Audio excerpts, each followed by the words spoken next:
नमस्कार दोस्तों, स्वागत है आपका के न्यूज़ 24/7 में। तो चलिए देखते हैं आज की headlines. President Murmu attends various programmes across Cuttack city. The president of India Droupadi Murmu is presently attending the 75th Foundation Day celebration of Odisha High Court in Cuttack. It is worth mentioning that the President of India reached the silver city of Cuttack in Odisha by road in a massive carcade. Before attending the Diamond Jubilee celebration of the High Court of Odisha, the President attended a number of events in Cuttack since morning. The President reached Cuttack and offered prayer at Ma Cuttack Chandi and the famous Cuttack Chandi Mandir. She then distributed chocolates to kids near the Cuttack Chandi Mandir. This gesture was loved and adored by the children present there. President Draupadi Murmu then visited the residence of Utkal Gaurav Madhusudan Das and paid floral tributes to his statue. She then visited the Netaji Subhash Chandra Bose Museum in Cuttack and paid tribute to the great freedom fighter. President Draupadi Murmu paid tributes to the soldiers who sacrificed their lives in 1999 Kargil War while addressing the valedictory session of the 75th Foundation Day of Odisha High Court in Cuttack. Draupadi Murmu further said at the High Court program that all those who are connected with the Odisha High Court to work towards speedy delivery of justice and set an example for the entire country. President Draupadi Murmu to visit Cuttack today. President Draupadi Murmu arrived in Odisha yesterday. Today she will be seen visiting a lot of places and events in Cuttack. She is to leave from Raj Bhavan at 8 am and proceed to Cuttack. Firstly, she will visiting the Cuttack Chandi temple to seek blessings of the goddess, following which she will visiting Madhusudan Das Museum and the birthplace of Netaji Subhash Chandra Bose. Later that day she will be attending the 75th Foundation Day of the Odisha High Court at the Indoor Stadium. Her address to the audience on the occasion is much awaited. Previously on the Constitution Day of the Supreme Court on November 22, 2022, President Murmu had expressed her concern over the excessive financial burdens of litigations in court. After this event, she will be gracing the convocation ceremony of the National Law University as the chief guest. Besides this, she will also be seen attending the annual function of SCB Medical College and Hospital. With that, her visit to Cuttack will come to an end. She will return to Raj Bhavan in Bhubaneswar post all engagements. For President Murmu's visit, 55 police platoons have been deployed in Cuttack. Tomorrow she will be beginning her day by laying the foundation stone of the Brahmakumari Center Lighthouse Complex at Dasbatia in Bhubaneswar. Later in the evening, she will depart for Delhi in a special Air Force flight.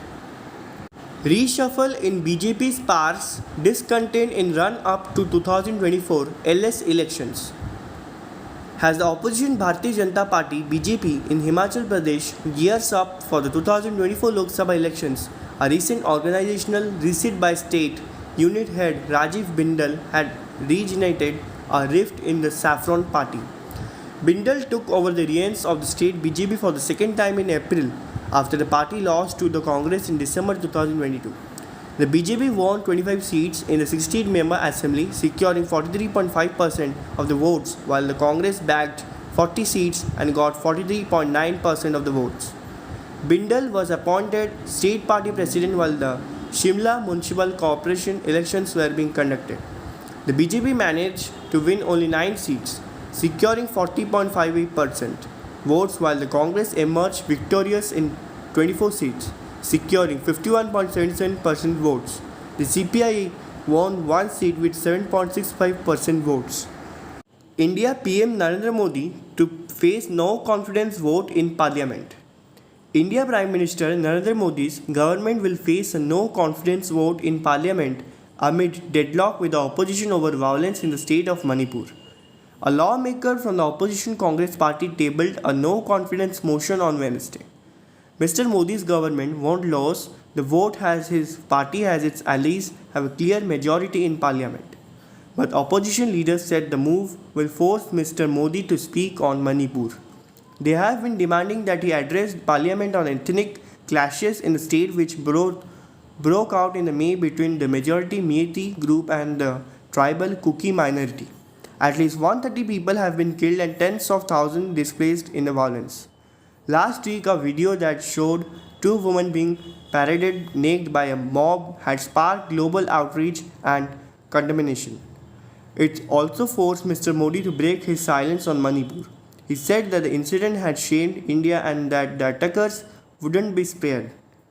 Federal Home Minister Amit Shah told the Lok Sabha, the lower house of parliament, earlier this week that the government was ready to discuss the violence and accused to opposition of preventing this. Several Manipur footballers opting for transfer to other state.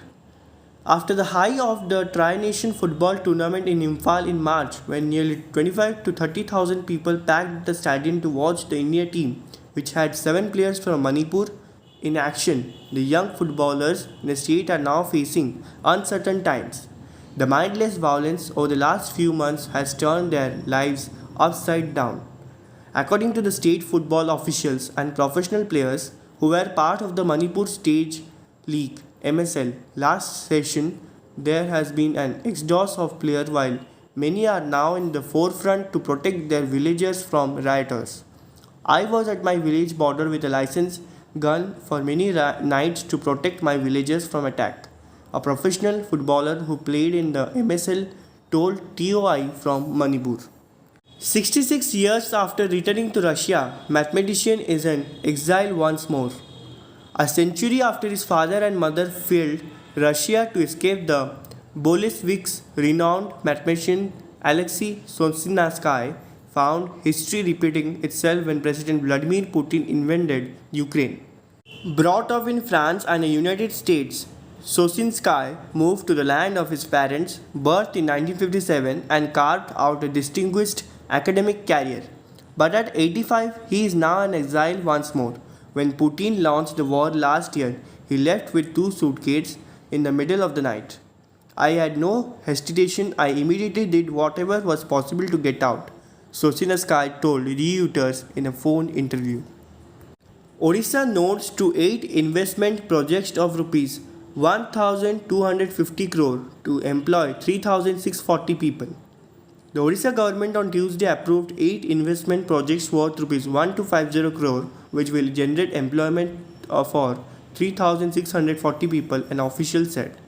The approval was accorded at the state level Single Window Clearance Authority meeting chaired by Chief Secretary P.K. Jena. The projects were approved under different sectors.